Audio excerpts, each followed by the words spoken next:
Hello, Mambabarang and friends. Welcome to 11th Witch. This is your Miss 11 with more Tagalog horror stories. If you are new to my channel, please don't forget to like, subscribe, and hit the notification bell for more scary stories.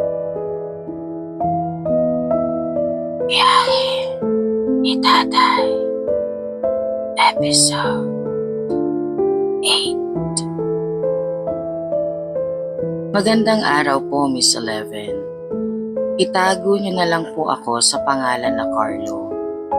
Ako po ay anak ng isang PUV driver dito sa Leyte. Sana po ay mabasa niyo ang kwento namin ng papa ko. Si Papa Bert ko po ay isang jeepney driver. Ang biyahe niya po dito sa Tacloban ay palibot lang ng downtown. Kapag wala po akong pasok sa eskwela ay sumasama ako sa biyahe ni Papa. Kadalasan po ang huling biyahe namin ay inaabot ng alas 12 ng gabi. Nung nag-umpisa na ang pasukan ay di na po ako nakakasama kay Papa. Kaya mag-isa na lang po siya na bumabiyahe. Isang araw ay tinanong ako ng Papa kung okay lang daw ba na tuwing Biyernes ng gabi ay magkita kami sa downtown para masamahan ko siya sa dalawang huling biyahe nito at kung Sabado din daw ng gabi. Wala naman pong problema sa akin pero nagtataka lang ako kung bakit tuwing dalawang huling biyahe niya lang ako gustong sumama. Sinabi ko po sa Papa na kahit buong araw ng Sabado ay pwede ako, total wala naman pong pasok. Pero hindi po ito pumayag. Sa unang gabi ng Biyernes, dinaanan ako ng Papa sa downtown. Nang dumating kami sa terminal, ay kumain muna kami. Nang natapos kami kumain sa karinderya ay may lumapit na isang driver sa amin. Tinanong siya ng driver kung di pa ba ito uuwi kasi lahat daw ng mga ibang driver ay magsisiuwian na. Sumagot si tatay ng hindi pa, babiyahe pa ako ng siguro 3 o 2. Sigurado ka? Oo pare, kasama ko naman ang anak ko. Ikaw ang bahala. Toy, ingat kayo ha. Parang may ibang ibig sabihin para sa akin, Miss 11, yung pagkakasabi niya ng ingat kayo, Utoy. Pero di ko po ito pinansin. Pagtapos po namin kumain ng Papa ay sumakay na po kami sa jeep para bumiyahe. Ang oras po nito ay alas 9 na ng gabi. Habang dinadaanan po namin ang normal na ruta ng jeep ay napansin ko na napakakonti ng mga jeep na bumabiyahe. Tinanong ko ang tatay, Tay, bakit parang iilan lang po tayong bumabiyahe ng ganitong oras? Tumingin lang po ang tatay ko sa akin, Miss 11. Yung tingin na parang may lungkot sa mga mata niya pero hindi naman siya sumagot. Di ko na po inulit ang tanong. Pero di ko maintindihan kung bakit di niya sinagot ang napakasimple ko na tanong. Tinuloy namin ang biyahe. Nang mag-aalas 12 na, tumambay kami sa isang sakayan sa downtown. Yung huling sakayan bago sa rotonda ng bayan. Dahil sa konti ang mga pumapasada ay napuno agad ang jeep namin. Nagtaka po ako dahil kahit puno na ang jeep ay parang ayaw pa umalis ng Papa. Kundi ko pa sinabihan na, puno na po. Ay di ito aalis sa sakayan. Bago kami makalayo ay nilingon niya ang mga pasahero na parang may hinahanap. Naulit po ang ganitong galaw ng tatay ng ilang linggo. Hanggang isang araw ay nakasakay ako sa jeep ng ninong George ko na best friend po ni Papa. Kinamusta po ako ng ninong George ko at kinamusta niya din ang mga biyahe namin ng Papa. Sinabi ko po na okay naman po ang mga biyahe namin. Pero dito po ako nakahanap ng pagkakataon na ikwento at itanong kay Ninong George ang mga bagay na pinagtatakhan ko sa Papa. Ito po ang naging kwento niya sa akin, Miss Eleven. Utoy, huwag mo sasabihin sa tatay mo na sinabi ko sa'yo ha. Opo Ninong, hindi ko po sasabihin kay Papa. Kasi anak, nitong mga huling buwan, may mga nagkukwento na mga driver na kada alas 12 ng gabi ay may pumapara at sumasakay sa kanilang mga jeep doon sa bago magrotonda. Babae ito na nakadilaw na blouse at itim na pantalon. Bago dumating sa rotonda ay nagbabayad ito ng papel na 20 pesos. Tapos magsasabi ito ng bayad po 2. Siyempre, magtataka yung driver kung bakit basa yung pera. At bakit para sa 2? Mag-isa lang tong sumakay ng jeep. Kapag lilingunin ng mga driver ang pasahero ay bigla na lang itong mawawala at ang pera sa kamay ng driver ay wala na din. Ang natitira na lang ay ang basa nilang kamay. Nung una, isa lang ang nakaranas nito. Hanggang nitong nakalipas na 2 buwan ay halos lahat kami naisakay na namin ng babae. Maliban sa tatay mo.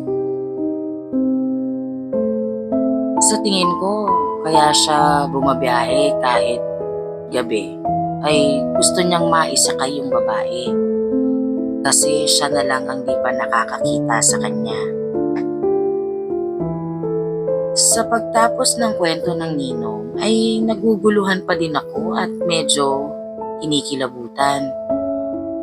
Hindi po bago sa pandinig ko ang kwentong multo sa amin.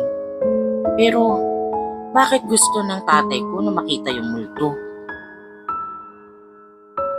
Nang tanungin ko ang ninong kung bakit gusto ng tatay na makita ang multo ay ngumiti na lamang ito at hinawakan lang ang aking kamay. Mas maganda utoy na palagi mo na lang samahan ang tatay mo sa biyahe.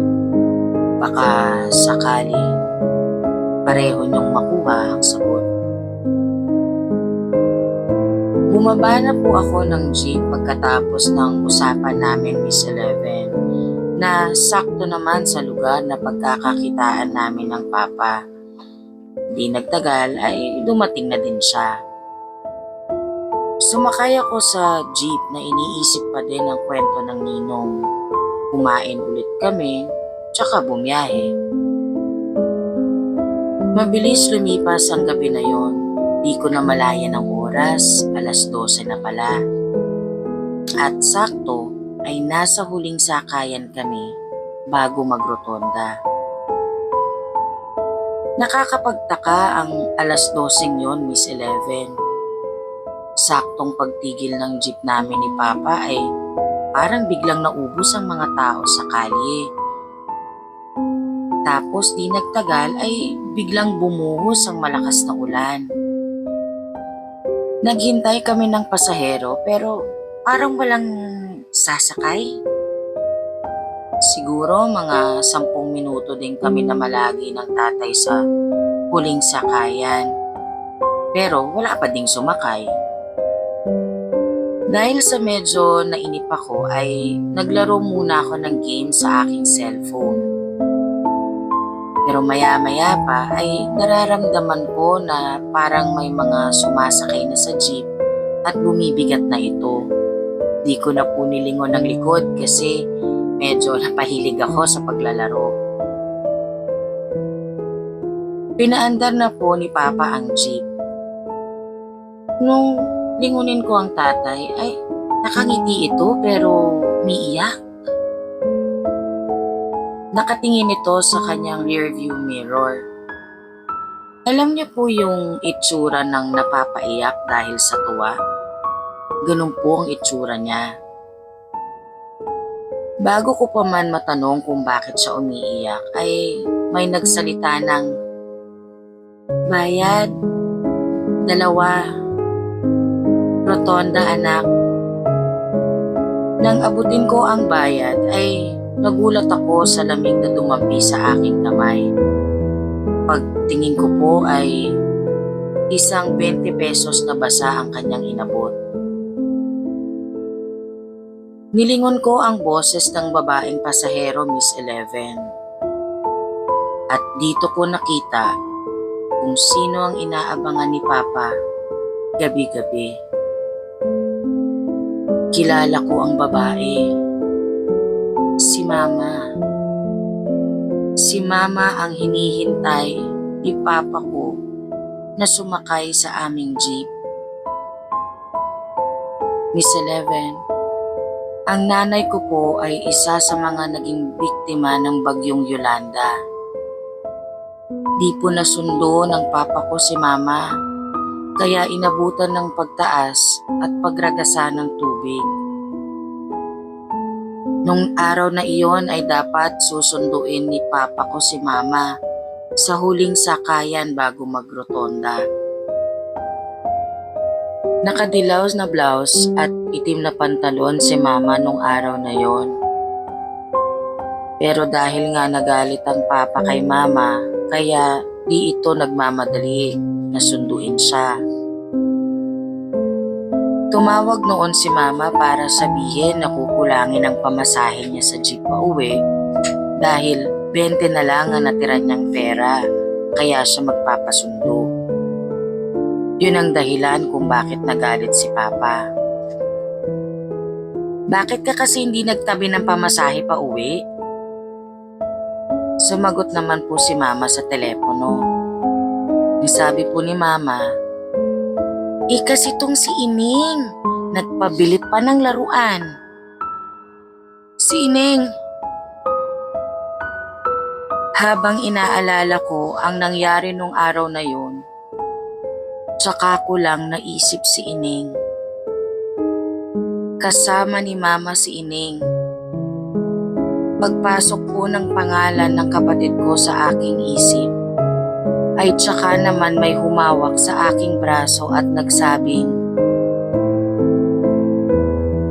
"Kuya, ang lamig.